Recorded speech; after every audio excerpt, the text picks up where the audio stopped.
I noticed the receipt before I noticed the silence. That's the detail that keeps me awake now.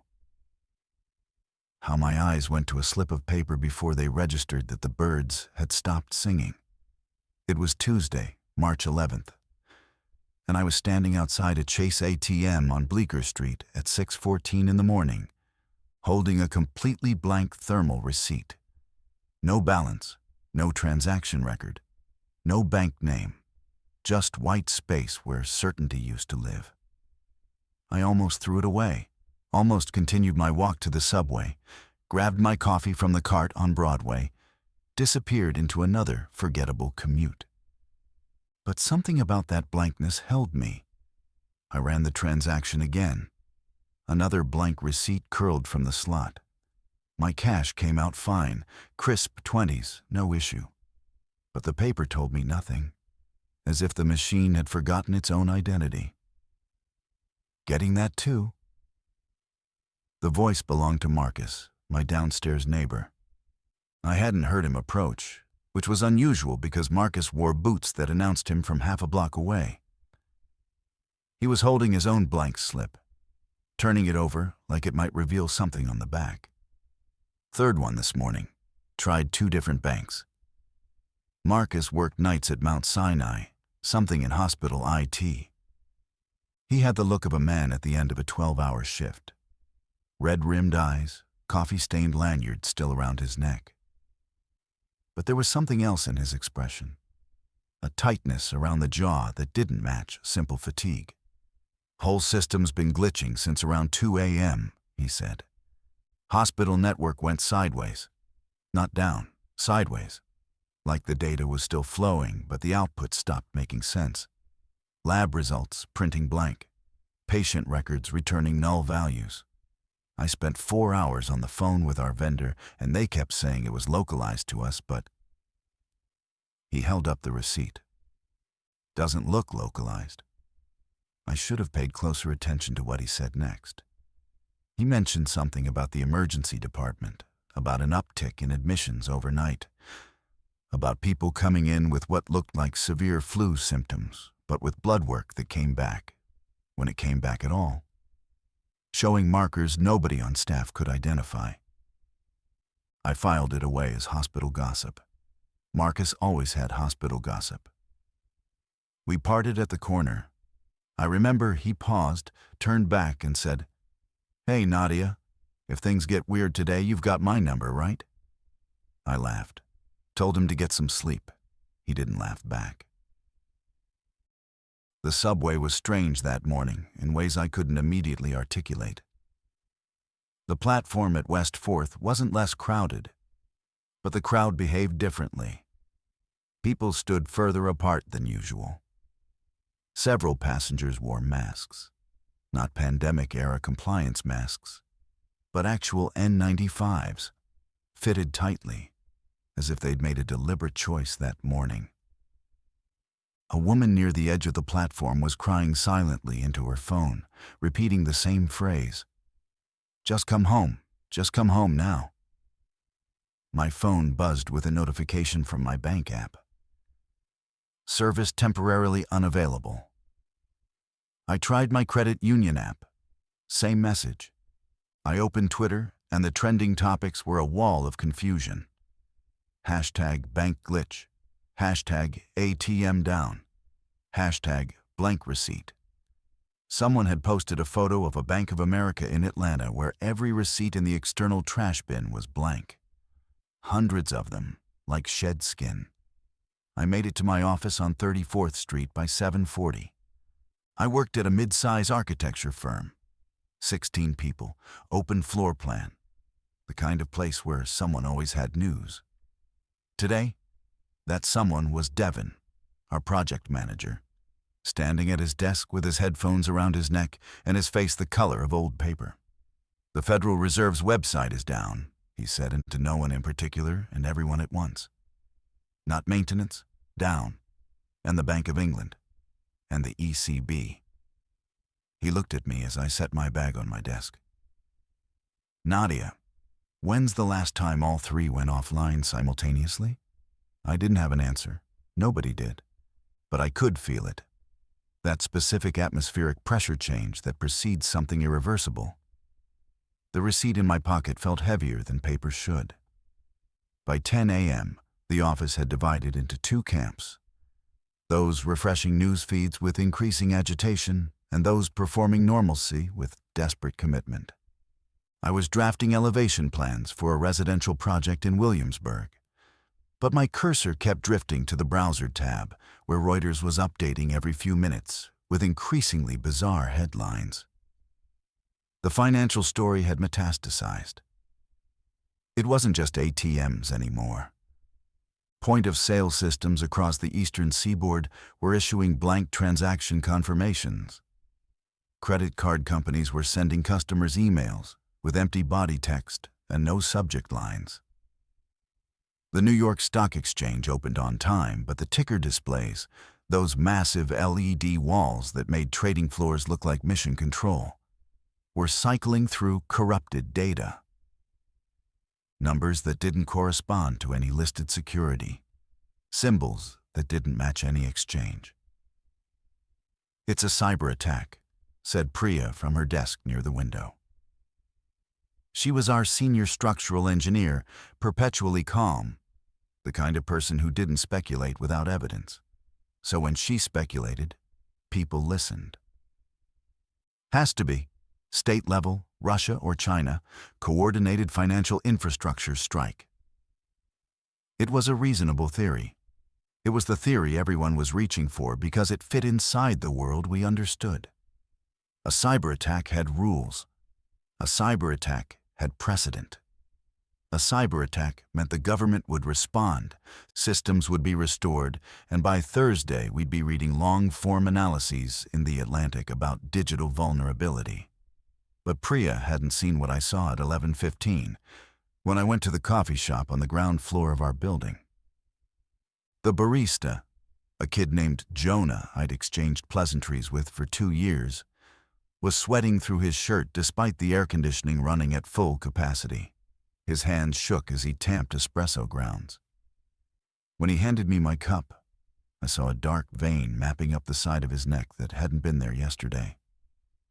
It was the color of an old bruise, but structured, branching like a river delta beneath his skin. "You okay, Jonah?" I asked. He blinked at me slowly, too slowly. "Didn't sleep," he said. Nobody slept. His eyes were wrong. Not the color, not the shape, but something behind them. A vacancy where recognition should have been. He looked at me the way you look at a photograph of someone you used to know. I took my coffee and left. In the lobby, a security guard was speaking urgently into his radio. 2 paramedics were wheeling a stretcher toward the elevator bank on the far side. On it, a figure convulsing beneath a silver shock blanket. I caught a glimpse of their face. The same branching veins. The same absence in the eyes, except worse. Animalistic, unfocused. The pupils dilated to eclipse the iris. Back on my floor, I set my coffee down and didn't drink it. I found Devin in the small conference room, his laptop open to a Reddit thread that was accumulating comments faster than I could read them. "People are getting sick," I said. "I know." He turned the screen toward me. The thread was titled "NYC Hospitals at Capacity." Not flu, something else. The posts described symptoms with frightening consistency. Sudden fever, dark venous discoloration, cognitive deterioration within hours. One nurse had posted from Bellevue.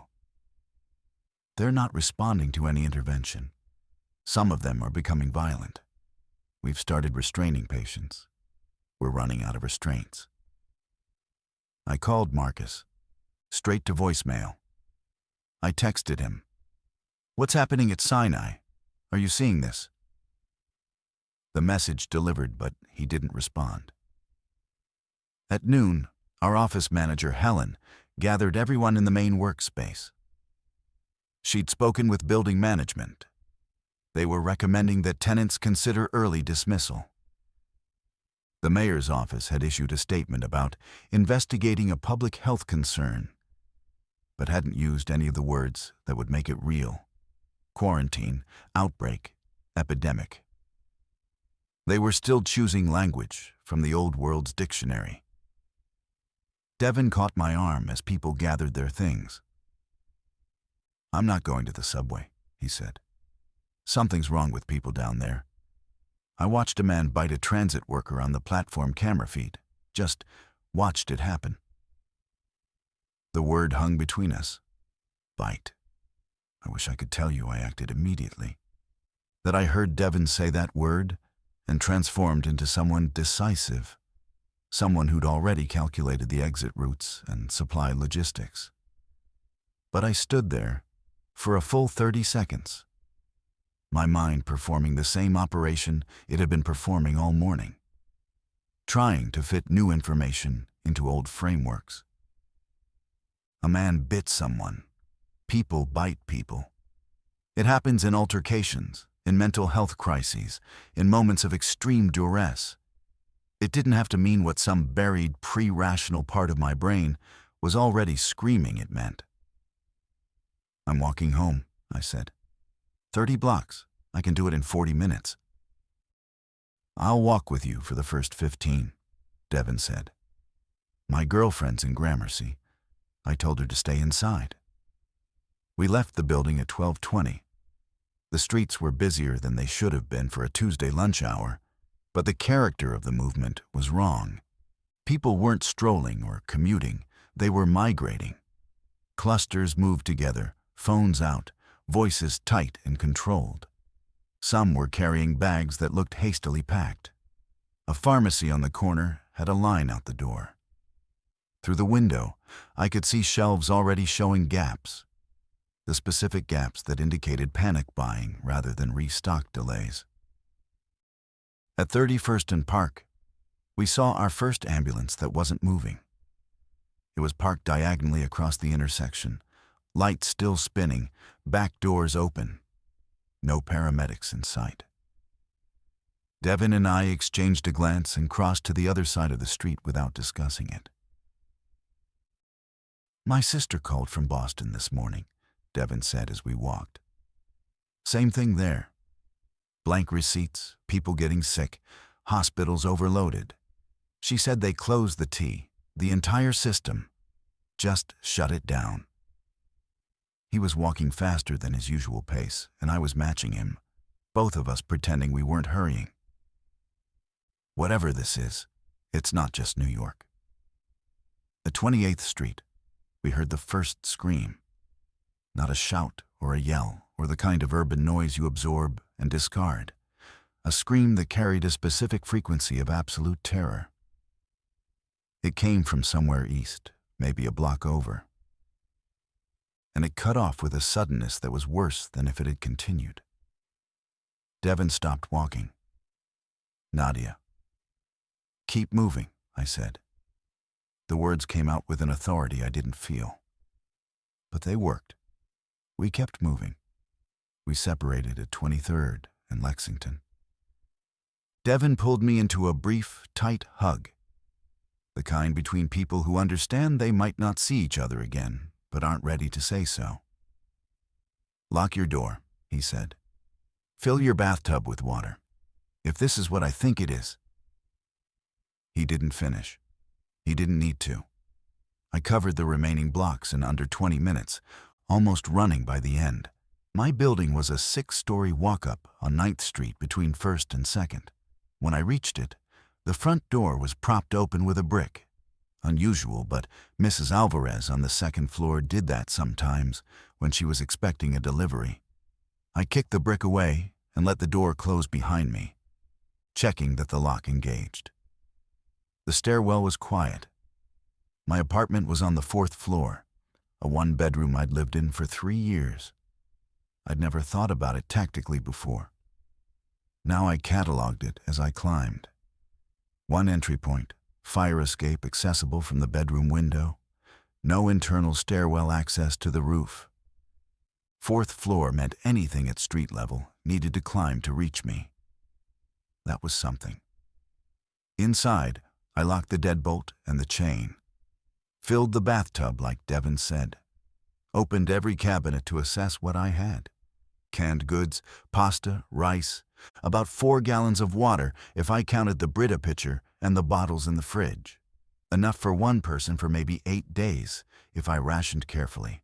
Then I stood in my kitchen and finally let myself think the word I'd been avoiding all morning, the word that every piece of evidence pointed toward but that my rational mind kept deflecting, because it belonged in fiction, in games, in late-night movies, not in the taxonomy of real-world emergencies. My phone buzzed. "Marcus, don't go outside. It's happening fast. I'm coming to you if I can." The television told me nothing useful for the first hour. Every network was running the financial angle. Experts in studios explaining systemic infrastructure failures, cybersecurity analysts drawing diagrams on touchscreens, anchors using phrases like unprecedented digital disruption. Nobody was connecting the money to the sickness. Nobody on cameras, anyway. Online was a different universe.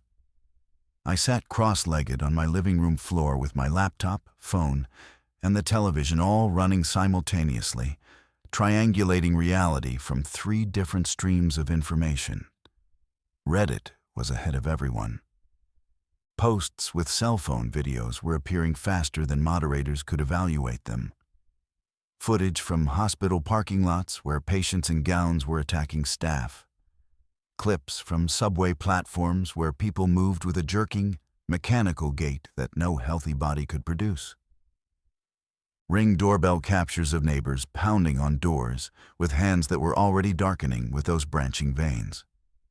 At 2 p.m., the CDC issued a statement. They used the word pathogen. They used the phrase neurological presentation. They said the public should limit unnecessary travel and avoid close contact with individuals displaying unusual symptoms. It read like it had been drafted by a committee of lawyers rather than scientists. But between the careful lines, the truth was visible to anyone willing to read it. At 2:40, a knock on my door. I grabbed a kitchen knife, the heavy chef's knife I'd bought on sale at Sur La Table 2 Christmases ago, and approached on silent feet. "Nadia, it's Marcus." His voice was strained, breathy, like he'd been running. I checked the peephole. It was him, sweating, still in his hospital scrubs, a backpack over one shoulder. His eyes were clear. His skin was clean. I opened the door. He came inside, and I locked everything behind him. He leaned against my wall and slid down until he was sitting on the floor, knees up, head back. He didn't speak for a full minute. I gave him water and waited. "It's a prion," he finally said. Or something like a prion. Faster than anything documented. It's blood-borne, saliva-borne, probably present in any fluid exchange. Incubation is... He laughed. An awful, hollow sound. Incubation is between 2 and 6 hours. That's what the lab was showing before the systems crashed. 2 to 6 hours from exposure to full symptomatic presentation. Full presentation meaning gone. He looked at me and I could see the things he'd witnessed in the architecture of his face.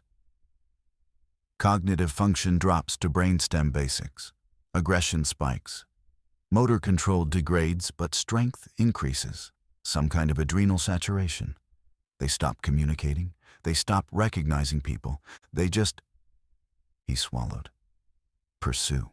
That's the only word. They pursue. I sat down across from him. The chef's knife was still in my hand, and I set it on the floor between us. How did it start? Is it connected to the financial systems? That's the thing. He pulled his backpack into his lap and unzipped it. Inside, I could see medical supplies, granola bars, a portable charger, a hospital's ID badge. The prevailing theory on the floor before I left was that the infrastructure failures weren't a separate event. The pathogen, whatever it is, it doesn't just affect nervous systems. At the cellular level, it disrupts electromagnetic signaling, corrupts any system relying on precise electrical patterns. The reason the ATMs went blank is the same reason people's brains are going blank. Same mechanism, different substrate. I let that settle over me. A disease that could infect both flesh and circuitry. It sounded impossible. It sounded like the kind of thing I'd dismiss from a movie as lazy writing. But Marcus wasn't a man who dealt in fantasy. He dealt in server architectures and diagnostic protocols, and the grim pragmatism of keeping hospital networks alive at 3 a.m. "How many are infected?" I asked. "When I left Sinai 20 minutes ago, we had stopped counting admissions. The ER was..." He stopped. Reset. "There is no ER anymore." I walked out through a loading dock because the main exits were compromised. "Nadia, it's not a question of how many are infected. It's a question of how many aren't." Outside, distantly, I heard glass breaking. Then car alarms. Then sirens. More than I'd ever heard at once in a city that never stopped singing. Marcus and I spent the next 3 hours converting my apartment into something defensible. He was methodical in a way that I recognized as professional dissociation. The same psychological mechanism that lets surgeons cut into living flesh without hesitation. He wasn't feeling. He was functioning. And I was grateful for it, because I was barely holding my own composure together with increasingly thin thread. We pushed my bookshelf against the front door, then my writing desk behind it. The windows were already 4 stories up, but we drew all the blinds and taped garbage bags over the glass to eliminate light signature after dark. Marcus had brought a first aid kit from the hospital, the real kind, with suture materials and antibiotics and a blood pressure cuff I hoped we'd never need. "Food inventory," he said. And I watched him lay everything from my cabinets on the kitchen counter with the precision of a surgical tray. 12 cans of various soups and vegetables, 2 boxes of pasta, a bag of rice, peanut butter, crackers, coffee, useless for survival but potentially critical for morale, cooking oil, salt, a bag of apples already softening. 2 weeks if we're disciplined, he assessed. Less if anyone else joins us. "Should we try to get more?" I asked, though I already knew the answer. "Look outside." I parted the blinds an inch.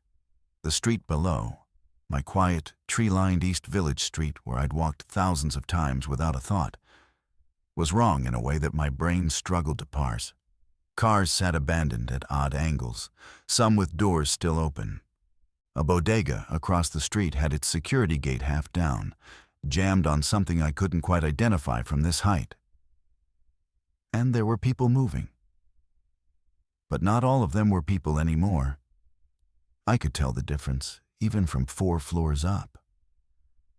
The infected moved with a quality I can only describe as unedited. No hesitation, no self-correction, no social calibration. They didn't navigate around obstacles so much as encounter them and redirect, like water flowing through a landscape. 3 of them were moving together down the center of the street, not in formation, but in proximity, drawn by the same stimuli. One of them had been a woman in a business suit. Her heels were gone, and her feet left dark prints on the asphalt. "Don't watch too long," Marcus said from behind me. "It gets in your head." I let the blinds close. "We need to contact people. My parents are in Connecticut. Devin, he was heading to Gramercy. Phone networks are degrading. I was getting maybe 1 in 4 texts through on my walk here. Calls weren't connecting at all." He plugged his portable charger into my outlet, a move that made me realize with sudden cold clarity that electricity might not last. "We should try now, while we still can." I texted my mother. "I'm okay. Stay inside. Lock everything. Don't open the door for anyone you don't recognize. I love you. I texted Devin. Did you make it? Are you safe? I texted 3 more friends, each message a variation of the same desperate signal. I'm alive. Are you alive? Stay alive. My mother responded within a minute. We're watching the news. Your father is boarding up the basement windows. Are you alone? I told her Marcus was with me. She sent back a prayer emoji and nothing else.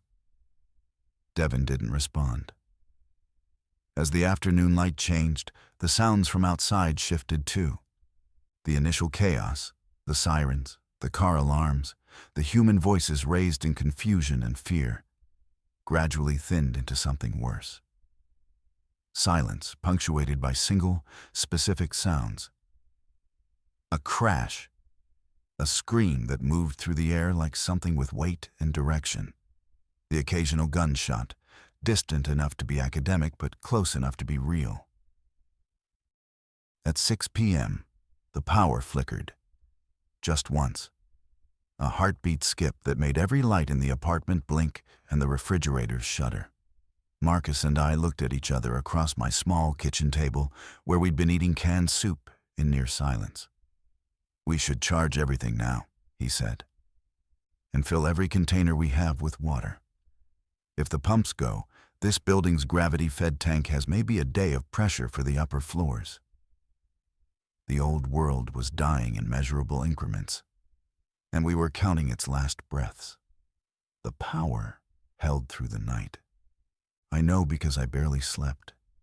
I lay on my bed in the dark, listening to the city dismantle itself outside my taped-over windows, watching the digital clock on my nightstand mark each hour with its small red certainty. Marcus took the couch. I could hear him breathing, awake, like me. But neither of us spoke. There was nothing to say that wouldn't make the darkness feel more complete. At some point around 3 a.m., something struck my building's front door. Not a knock, an impact. Repeated, arrhythmic, like someone throwing their body against the frame without understanding the concept of a handle. It lasted for maybe 4 minutes. Then it stopped, replaced by a dragging sound that moved down the sidewalk and faded into the wider acoustic canvas of a city in collapse. I slept for perhaps 2 hours near dawn. When I woke, the clock read 6:42, and there was a text from Devin. Alive. Leah and I are okay. Don't come to us. Stay where you are. There's hundreds of them in the streets down here. Hundreds. The word detonated quietly in my chest. Marcus was already awake, standing at the kitchen counter with a cup of instant coffee, studying something on his phone. His expression was the one I imagined doctors wore when they had to deliver news that would rearrange someone's entire future.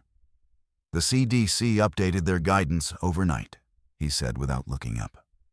They're calling it Voss-Kessler syndrome, named after the 2 researchers who first isolated it, apparently from a patient in Munich 3 weeks ago. 3 weeks, Nadia. They've known about this for 3 weeks, and the first public acknowledgement was yesterday. I took the phone from his hand and read. The language had shifted dramatically from yesterday's careful bureaucratic distance. Now it was imperative, direct, almost panicked between the lines. Avoid all physical contact with symptomatic individuals. Exposure through broken skin, mucous membranes, or fluid exchange results in infection in 100% of documented cases. There's no known treatment. There's no known vaccine. Infection is irreversible. Irreversible. Another word that rearranged everything. The financial connection, I said. They address it? Paragraph 12. He pointed. I scrolled down. The electromagnetic disruption component of VKS remains under investigation. Infrastructure dependent on precision electrical signaling, including banking systems, telecommunications, and digital record keeping. may continue to experience degradation in areas of high infection density. So the more people get infected, the worse the systems fail. Feedback loop, Marcus confirmed. The pathogen disrupts electronics, electronics fail, emergency response collapses, infection spreads faster, more electronics fail. He took his phone back. Elegant, in a horrible way.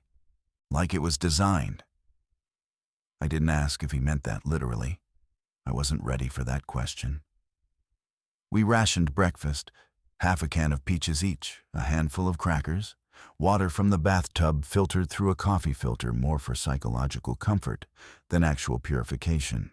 The building's water was still running, which meant the roof tank still had pressure, which meant the pumping station somewhere in the city's infrastructure was still operational. Small mercies measured in hydraulic terms. At 9 a.m., we heard voices in the hallway. Living voices, scared, argumentative, but unmistakably human. Marcus moved to the door and pressed his ear against it. "It's the Okafor family from 5B, he whispered. "And someone else, male voice I don't recognize." A knock came, tentative, human. "Hello? Is anyone—" "Marcus? Nadia? We saw your light last night. Please, we have a child with us." I looked at Marcus. His face held the same calculation I felt in my own chest. The math of survival, expanding to include others. The resources divided further. The noise and risk multiplied. But also, a child. A living child in a hallway where the locks might not hold forever. I moved the desk. Then the bookshelf. Then I opened the door to whatever came next. Grace and Emmanuel Okafor stood in my hallway with their 7-year-old daughter, Amara. Pressed between them like something they were trying to physically shield from the world's new geometry. Behind them stood a man I didn't know. Tall, early 30s, wearing a paramedic's uniform with the name Reeves stitched above the pocket. His left arm was wrapped in gauze from wrist to elbow, and my eyes went to it immediately. "It's not a bite," he said, before I could ask. "Glass. Went through a window getting out of my rig." He held my gaze steadily. "I'm clean. I'll show you. No venous discoloration, no fever. Check me however you need to." Marcus stepped forward and did exactly that. Professional, thorough, unapologetic. He checked Reeves's pupils, felt his forehead and lymph nodes, unwrapped the gauze to examine the wound beneath. A clean laceration, already clotting, surrounded by skin that was definitively normal-colored. He checked the Okafors too. And Amara, who endured the examination with the wide-eyed solemnity of a child who understood that something fundamental had changed but hadn't yet been given the language for it. "You're all clear," Marcus said. "Come in." They filed into my apartment, and it immediately felt smaller. Not just spatially. The air itself seemed to thicken with the collective weight of 6 people's fear. Grace sat on my couch with Amara in her lap, stroking her daughter's braids with the mechanical repetition of self-soothing. Emmanuel stood by the window, peeking through the blinds with the same compulsion I'd felt yesterday. "5th floor is compromised," Emmanuel said without turning around. "Mrs. Patterson's door was open when we came through the stairwell. We could hear sounds. From inside, we didn't look." Mrs. Patterson, 73 years old, fed the stray cats on the back fence, made Quran beads at Christmas, and left them outside everyone's door wrapped in wax paper.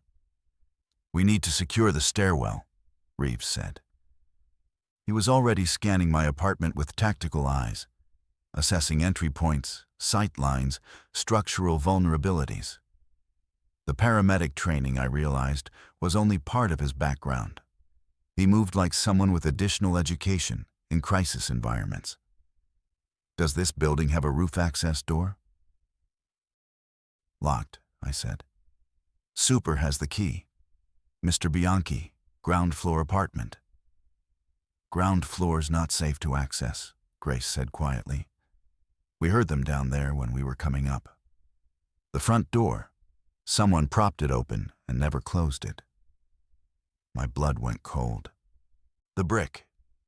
Mrs. Alvarez's delivery brick. I'd kicked it away yesterday, but had the door actually latched? Had I checked? I remembered checking. I remembered hearing the lock engage. But memory is a collaborator, not a recorder. And in this moment, I couldn't trust my own narrative of yesterday's details. We barricade the fourth-floor stairwell landing, Reeves said. He was already moving toward my apartment's closet, pulling out the ironing board, the vacuum cleaner, anything with mass. Fire door's metal. It'll hold against force. But we need to block the gap underneath and secure the handle. If they can't hear us or smell us through that door, they've got no reason to come up past it. Marcus joined him without hesitation. Emmanuel, too. Within 20 minutes, they'd stripped my apartment and Grace's apartment above of every piece of movable furniture that wasn't essential for sleeping or sitting, and constructed a barricade on the fourth-floor landing that transformed the stairwell fire door into something approaching a sealed barrier. Reeves found a bicycle chain in the hall closet of 4C, an empty unit whose tenant I'd never met, and wrapped it through the door handle and around the steel railing with a padlock from Marcus's backpack. When they finished, Reeves stood back and assessed their work with an expression I couldn't read. Satisfaction, maybe, or the knowledge that satisfaction was premature. This buys us time, he said. Not safety, time. Amara tugged her mother's sleeve. Mama, when do we go home? Grace kissed the top of her daughter's head and said nothing. By the third day, we had developed routines. Routines are the immune system of psychological survival. They create structure where chaos threatens to dissolve the self. Marcus managed medical assessments. Twice daily, everyone submitted to a check. Temperature, pupil response, skin examination. It was uncomfortable and invasive and absolutely non-negotiable. Reeves handled security, hourly checks of the barricade, monitoring sounds from the stairwell, maintaining a watch rotation through the night. Emmanuel and I managed resources, inventory, rationing, water collection, the grim algebra of consumption versus supply. Grace managed Amara. This sounds simple. It was perhaps the hardest job among us, keeping a 7-year-old psychologically intact while the world outside screamed. Its dissolution required a kind of sustained creative performance that exhausted Grace more visibly than any physical labor exhausted the rest of us. On day 3, the power finally died. It went at 2:17 p.m. I know because I was watching the clock when it happened. The red digits simply ceasing to exist mid-second. The refrigerator's hum, which I'd stopped consciously hearing days ago, vanished. And its absence was enormous. The building groaned as if the electrical current had been part of its skeletal structure. Expected, Marcus said. He'd already organized our flashlights and candles into a system. Headlamps for movement, candles for ambient light during evening hours, total darkness for sleeping. Batteries were finite. We would respect them as the currency they'd become. Without power, we lost internet. Without internet, we lost our connection to any narrative larger than our own. The last things I'd read before the screens went dark were contradictory. FEMA was establishing safe zones in New Jersey. The military was deploying in Manhattan. The president had addressed the nation from an undisclosed location. The infection rate was 40% in dense urban areas, 60%. The numbers kept climbing depending on the source, and now we'd never know which numbers were real. What we knew was immediate and sensory. The sounds from outside had changed again. The early chaos, the screams, the sirens, the gunfire, had largely subsided by day 3. What replaced it was somehow worse.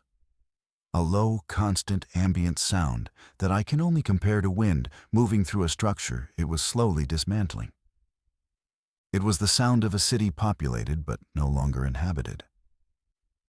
The infected moved through streets that were theirs now, and their movement had its own acoustic signature, shuffling, impacting, occasionally producing vocalizations that weren't language but weren't entirely devoid of pattern.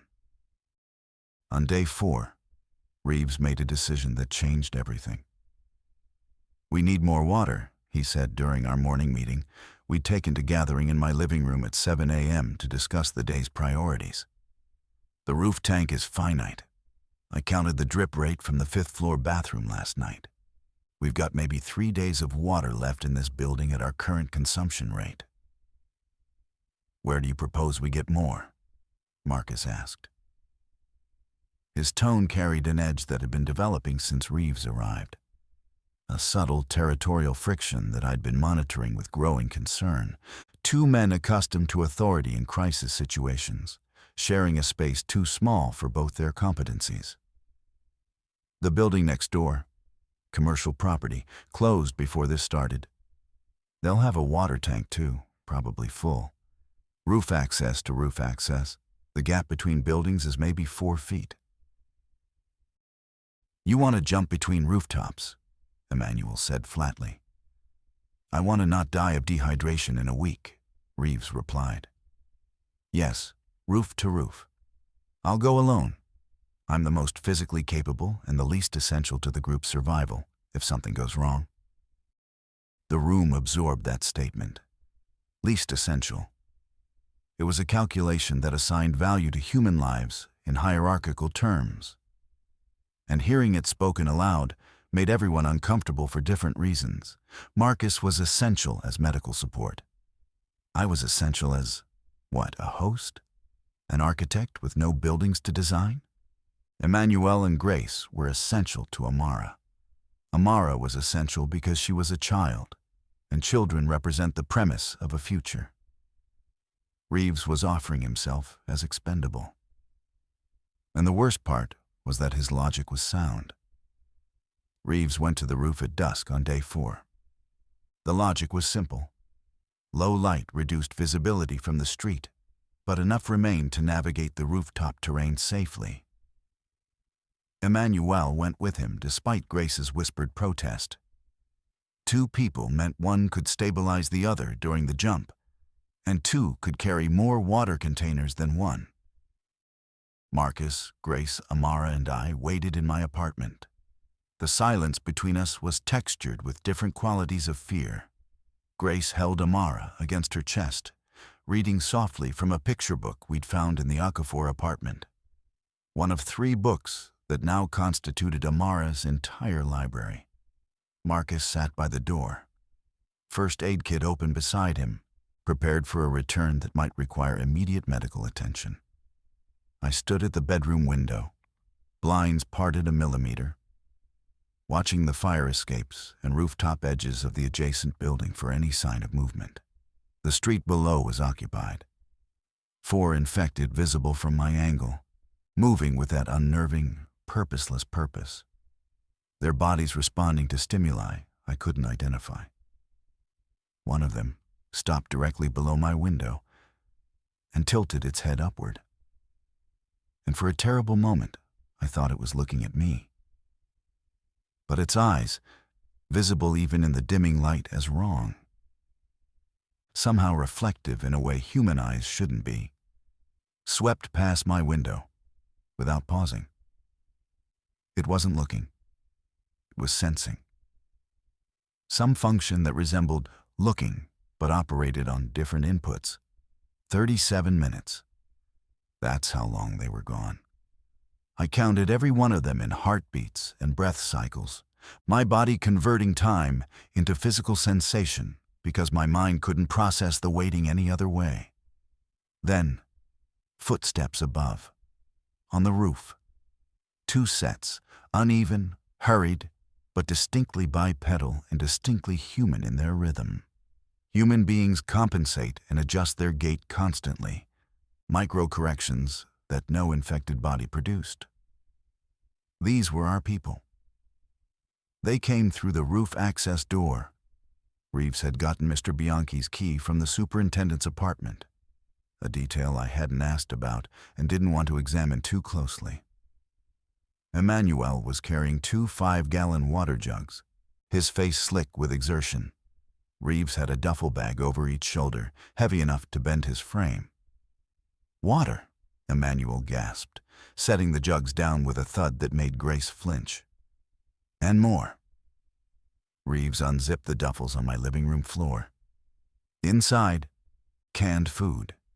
Industrial-sized cans from what must have been a break room or kitchenette. Instant coffee, a case of bottled water, a battery-powered radio, and, wrapped in a dish towel at the bottom of the second bag, a handgun with a box of ammunition. The room's atmosphere changed immediately. The gun sat on my floor like an object from a different story intruding into ours. Nobody spoke for several seconds. "Where did you find that?" Marcus asked. His voice was carefully neutral. "Security office. Next building had a guard station.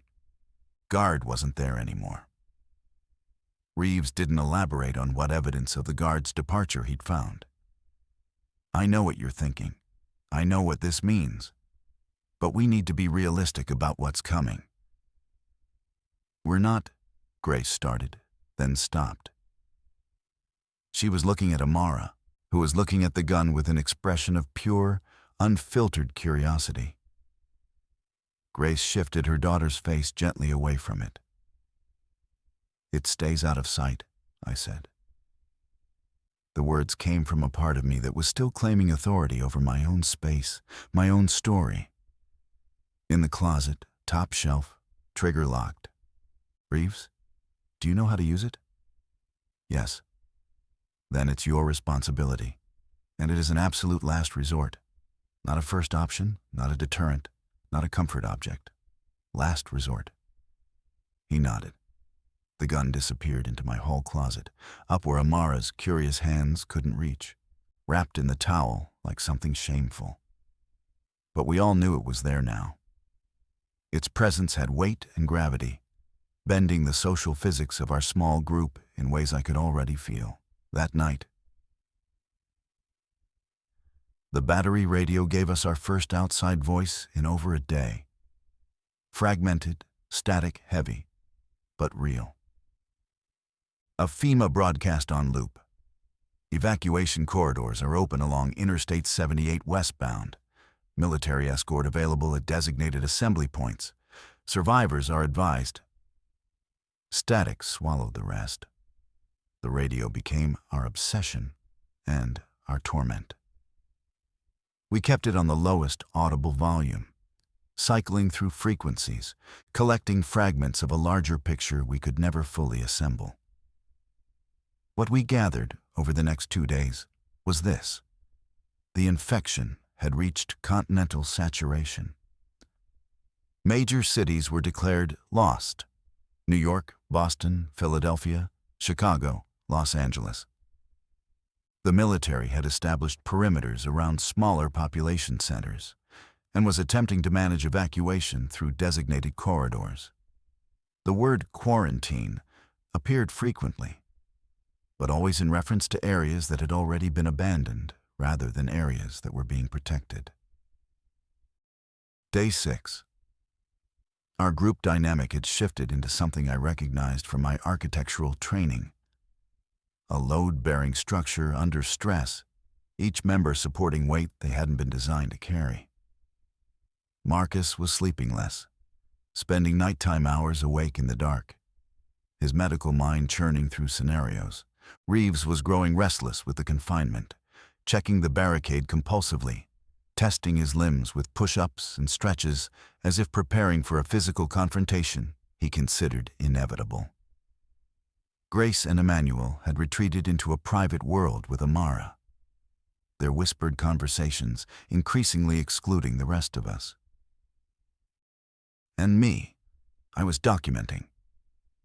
I'd found a notebook in my desk, one of those moleskin journals I'd bought with the intention of sketching architectural ideas. And I was writing everything down. Dates, times, observations, decisions. Not because I believed anyone would read it, because the act of recording created a structure, a narrative, and narrative was the only architecture I could practice anymore. On the morning of day 7, Marcus asked to speak with me privately. We stood in my bathroom, the only room where a closed door wouldn't alarm the others, and he kept his voice barely above a breath. "I need to tell you something," he said. "About Reeves." My stomach tightened. "What?" "His wound, the glass laceration." Marcus's hands were steady, but his jaw was tight. "I've been monitoring it. Normal lacerations from non-contaminated glass should be showing healthy granulation tissue by now. His isn't. It's not infected in the bacterial sense. No pus, no redness, no heat. But the tissue isn't healing normally. The edges are..." He struggled for the word. "Darkening, not dramatically, not the venous branching pattern, but a discoloration that doesn't fit any normal healing trajectory I've seen." I leaned against the sink. The bathroom felt suddenly airless. "Are you saying he's infected?" "I'm saying I don't know. I'm saying the presentation doesn't match what I saw at the hospital. Those cases were rapid and obvious. This, if this is what I'm afraid it might be, it's slower. Maybe the contamination vector was different. Maybe the glass carried a trace amount. Maybe..." He exhaled. "I don't know. But I need you to know what I'm seeing." "Have you told him?" "No. And I need your guidance on that. If I'm wrong, I've destroyed trust within the group for nothing. If I'm right..." He didn't finish. "How long before you'd know definitively?" "If it follows any pattern at all, another 24 to 48 hours. Either it progresses or it doesn't." We stood in silence. Through the bathroom wall, I could hear Amara's voice. She was singing something softly, a song from school, her child's voice threading melody through the apocalypse, like a needle pulling beauty through torn fabric. "We watch," I said. "You and me. We don't tell the others yet. If it progresses, we deal with it before it becomes a danger. If it doesn't, no one needs to carry the fear of it." Marcus nodded, but something in his expression told me he wasn't certain this was the right call. And in the weeks that followed, I would wonder often whether any of the calls I made in those early days were the right ones, or whether rightness had simply ceased to exist as a category, replaced by a bleaker taxonomy of less wrong and more wrong, with no option that didn't carry consequences we'd spend the rest of our lives paying for. I opened the bathroom door. Amara's song continued. The building held its breath around us. Day 8 broke with a sound I hadn't heard since before. Laughter. Amara was sitting on the living room floor with Reeves, who was doing something with his hands. Shadow puppets against the wall where the morning light came through a gap in the garbage bag coverings. A rabbit, a dog, something with wings. Amara's laughter was unguarded and pure, and it hurt to hear because it reminded every adult in the room what the world had sounded like before it started eating itself. I watched Reeves's hands. Steady, no tremor. His color looked normal in the morning light. I caught Marcus's eye across the room, and he gave me the smallest nod. No change. 24 hours into our private surveillance, and Reeves appeared unchanged. Perhaps Marcus's concern was unfounded. Perhaps the discoloration was simply abnormal healing under stress conditions. Bodies do strange things when cortisol runs permanently elevated. But I couldn't unknow what Marcus had told me. The information had altered the architecture of every interaction.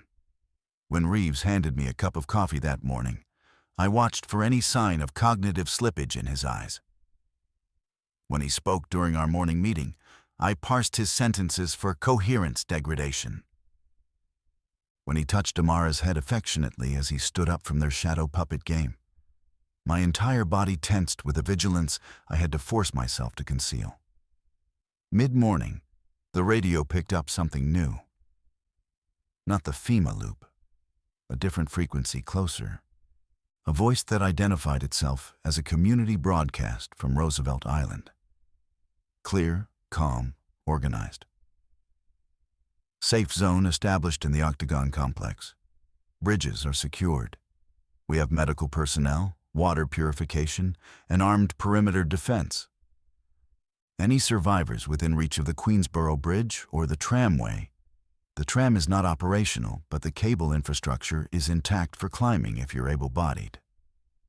We have capacity for approximately 200 more people. This message will repeat every 30 minutes. 6 faces turned toward the radio. I could see the calculation happening in real time behind every pair of eyes. Roosevelt Island. It was, I pulled the mental map, roughly 3 miles from us. An island in the East River, accessible by bridge, or by the defunct tram, or by water. An island was defensible. An island with organized survivors, medical personnel, capacity. "We should go," Emmanuel said immediately. "This is what we've been waiting for." "It's 3 miles through compromised streets," Marcus countered, with a 7-year-old, at a speed dictated by the slowest member of the group. "We can't stay here forever." Grace spoke with a force I hadn't heard from her before. Her patience with confinement was fraying at a rate I'd been underestimating. "The water Reeves found buys us days, not weeks. What happens when it runs out? Another rooftop jump? And then what?" "She's right," Reeves said. "This apartment was always temporary. We need a long-term position with resources and numbers." Marcus looked at me. In his eyes I could read the additional layer of his concern. The layer only we shared. Taking Reeves to a safe zone. Introducing a potentially compromised individual to a community of survivors. If he was wrong, no harm done. If he was right, we'd be delivering a vector directly into the last pocket of safety we could reach. "We need to plan carefully," I said, choosing my words as precise instruments. "Route, timing, fallback positions. We don't move until we've war-gamed every stage." "Agreed," Reeves said. "I'll scout rooftop routes tonight. See how far we can get above street level before we have to descend." The group moved into planning mode with a collective energy that hadn't been present in days. Purpose animated their bodies differently. Straighter spines, clearer eyes, movements directed towards something rather than merely defending against everything. It was beautiful and terrifying in equal measure. Because hope is the most dangerous architecture. It lifts you high enough for the fall to be fatal. That afternoon, while the others pored over a hand-drawn map Emmanuel was sketching from memory, Marcus found me alone in the kitchen. "His arm is worse," he whispered. "Not dramatically, but measurably. The discoloration has spread half an inch since yesterday." The floor beneath my feet felt suddenly theoretical. I told Reeves on the evening of day 8. I told him alone, in the bathroom with the door closed and the fan switch flipped even though no fan would ever turn again. Habit surviving its own irrelevance. I told him because keeping the knowledge confined to Marcus and myself felt like a violation of something fundamental.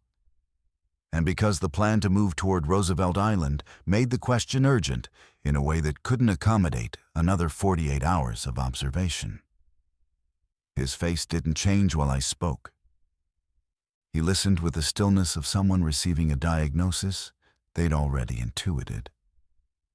When I finished, he unwrapped his own arm slowly, The gauze was fresh, he'd been changing it himself, and looked at the discoloration spreading from the wound's edges like watercolor bleeding into wet paper. It was subtle. If Marcus hadn't been specifically trained to identify abnormal tissue presentation, it might have gone unnoticed for days longer. "How long have you known?" he asked. "Marcus flagged it to me yesterday morning. And you didn't tell me immediately." It wasn't accusatory. It was observational, the way a paramedic might note a symptom's timeline. I wasn't sure it meant what it might mean. Marcus wasn't sure either. Reeves rewrapped his arm with practiced efficiency. "Okay," he said. "What's the protocol? What do we do with someone who might be slowly turning in a sealed apartment with 4 other people and a child?" The question was so direct, so stripped of self-pity or denial, that it momentarily disarmed me. I'd prepared for anger, for bargaining, for the emotional taxonomy of a death sentence. Instead, Reeves was treating his own potential demise as a logistical problem requiring a clear-eyed solution. "We don't know it's VKS," I said. "It could be—" "Don't do that." His voice was gentle but firm. "Don't manage me. I've been a paramedic for 9 years. I've watched more people die than most morticians. I know what I'm looking at. Maybe it's slow. Maybe it stops. Maybe I have a week. Maybe I have a day. But I'm not going to pretend it's nothing while there's a child sleeping 20 feet from me." We sat in silence. The bathroom tiles were cold beneath us. We'd both ended up on the floor, backs against the tub and the wall respectively, like 2 commuters on a delayed train, accepting that the schedule no longer applied. "I still go to the island with you," he said. "If this is slow, and it seems slow, I'm functional. I'm capable. I can help get everyone there safely. Once we arrive, I'll tell their medical team. They might have something, information, treatment options the CDC broadcast didn't mention, isolation at minimum. And if it accelerates between here and there?" His eyes met mine. In them, I saw something I can only describe as advanced peace. The calm of a person who'd already negotiated with their own ending and reached terms. "Then you do what you need to do. You have the gun. You know where it is. Reeves, my name is Daniel." He said it like a gift. "If you're going to maybe shoot me on a rooftop somewhere between here and Roosevelt Island, you should at least know my first name." I didn't cry. I wanted to. I could feel the pressure of it behind my eyes and in my throat, like a physical obstruction. But crying felt like a luxury that belonged to a different version of this moment. One where the stakes were lower and the morning could fix what the night had revealed. "Daniel," I said. "Okay. Don't tell the others yet," he said. "Give me tonight. Let me have one more night where Amara looks at me like I'm a person and not a countdown." I agreed. It was the second time I'd agreed to keep a secret within our group, and the weight of it was compounding. But some weights are worth carrying for the hours of normalcy they purchase for someone else. When we left the bathroom, Marcus was watching from the kitchen. I shook my head almost imperceptibly. Later, he understood. We left the building on day 9 at 4:30 in the morning. The decision to travel pre-dawn was unanimous. Minimum infected activity based on our week of observation. Enough ambient light to navigate once our eyes adjusted. The city's remaining infrastructure providing just enough reference points to maintain orientation without a functioning GPS. Daniel told the group at 4 a.m. He stood in the living room in the candlelight and unwrapped his arm and spoke with the same clinical directness he'd used with me. Grace pulled Amara closer. Emmanuel's face closed like a door. Marcus stood behind Daniel in a position that was simultaneously supportive and strategically prepared. And I hated that I noticed the second quality.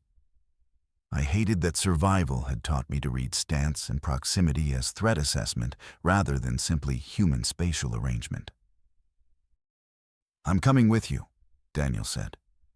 "I'm functional. I can protect this group on the road. When we reach the island, I'll self-report to their medical team. But between now and then, I'm the person who knows how to clear a building, assess a casualty, and use the weapon we're carrying. You need me for the next 3 miles." No one argued, not because they agreed without reservation, but because the alternative, leaving him behind in a dead building to face his transformation alone, was something none of them could speak aloud and remain the people they wanted to be. We moved through the building's stairwell in single file. Daniel first with the gun drawn, then me, then Emmanuel carrying Amara against his chest in a makeshift sling Grace had fashioned from a bedsheet, then Grace, then Marcus at the rear with the largest flashlight and the first aid kit. The barricade on 4 came apart faster than it had gone up. Strange how much easier it is to dismantle safety than to construct it. The ground floor was dark and smelled of something organic and wrong. I didn't look too closely at the shapes near the entrance. Daniel cleared the doorway with efficient movements and signaled us forward into a street transformed. 9th Street in pre-dawn Manhattan looked like a photograph of a war zone taken during a ceasefire. The damage was everywhere, but the agents of damage were temporarily absent. Cars arranged in impossible configurations, storefronts with their glass contents spilled across the sidewalk like transparent guts, dark stains on asphalt that I refused to identify. And the silence. Not true silence, but the silence of a population that no longer used language. Breathing, shuffling. The faint mechanical clicking that some of the infected produced, a sound Marcus theorized was caused by involuntary jaw contractions. We moved north toward 14th Street, then planned to cut east toward the river. Daniel kept us in the middle of the street, away from doorways, away from alley mouths, away from the dark interiors of any building where something might wait unannounced. Our pace was agonizingly slow. Amara's weight limited Emmanuel's speed, and Grace's ankle, twisted 2 days ago on a dark stairwell, gave her a slight limp she was trying desperately to minimize. At 12th and Avenue A, we encountered our first infected up close.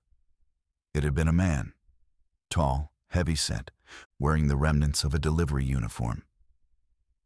It stood in the center of an intersection, swaying almost imperceptibly, its head tilted at an angle that suggested it was processing something invisible to us.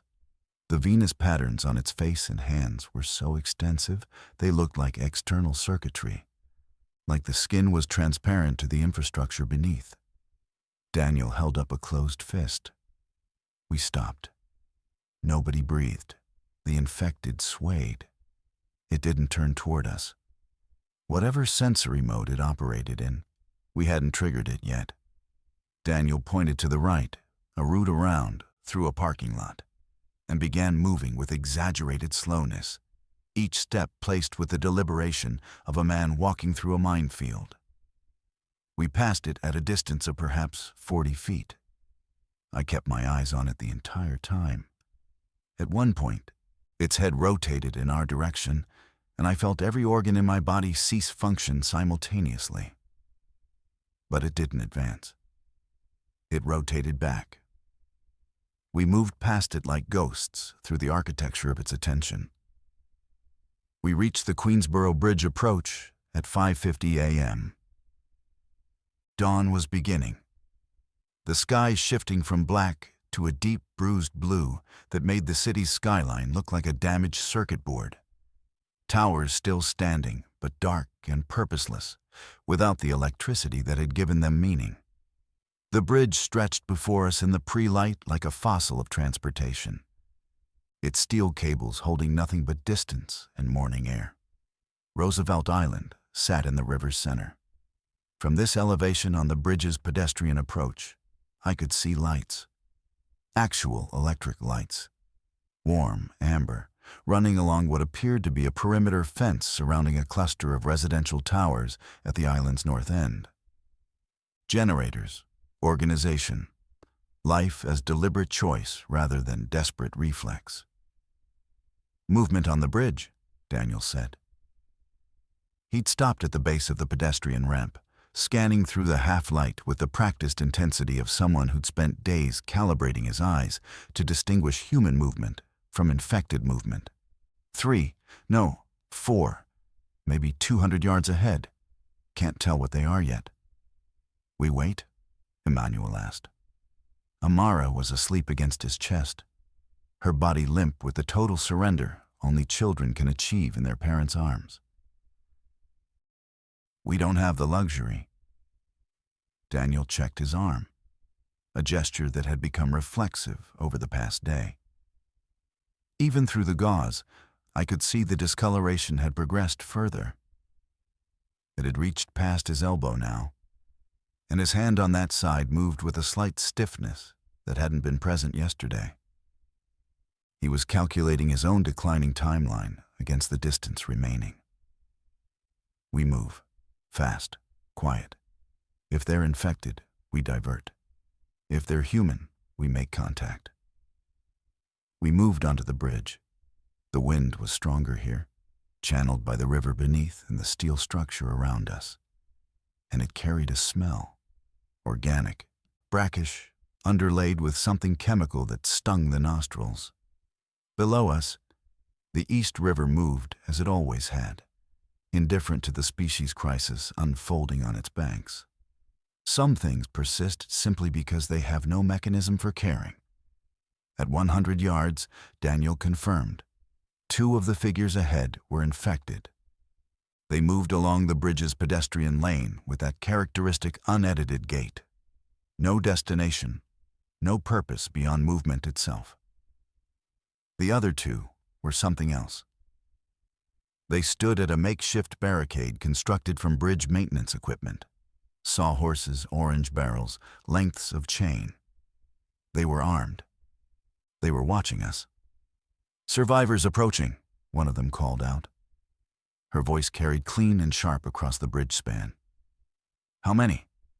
6, I called back. 1 child, 1 with medical needs. A pause. I could see her conferring with her partner. Radio to mouth, a brief exchange we couldn't hear.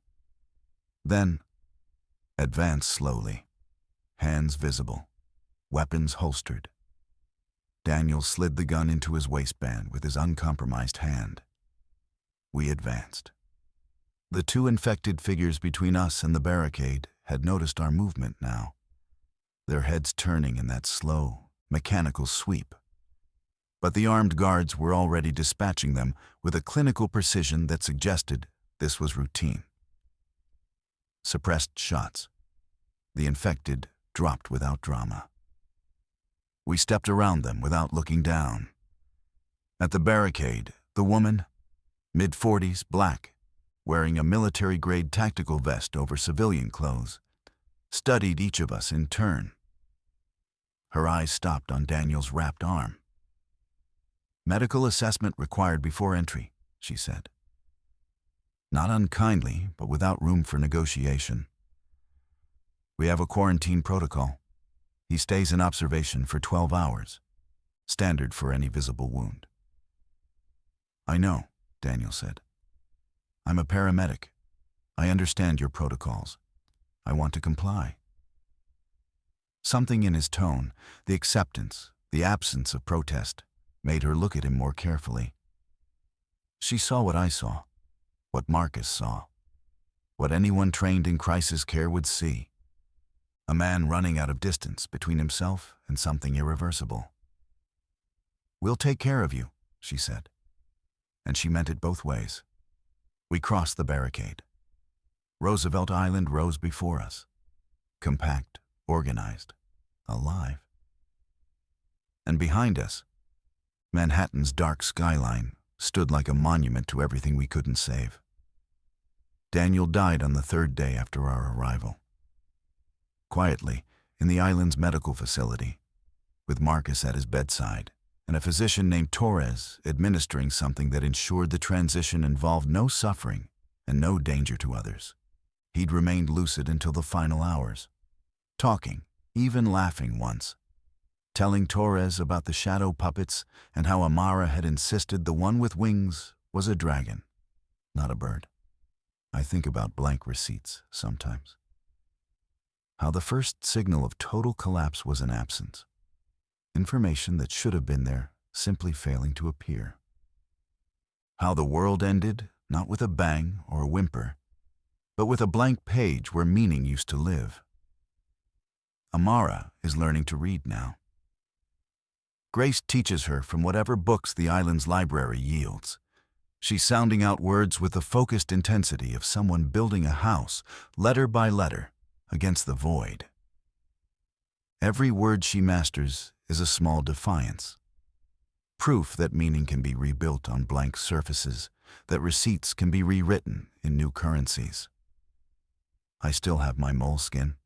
I still write everything down, because someone should remember that we crossed when crossing seemed impossible, that we carried each other when carrying ourselves was almost too much, that even at the end of the world, we chose not to go blank.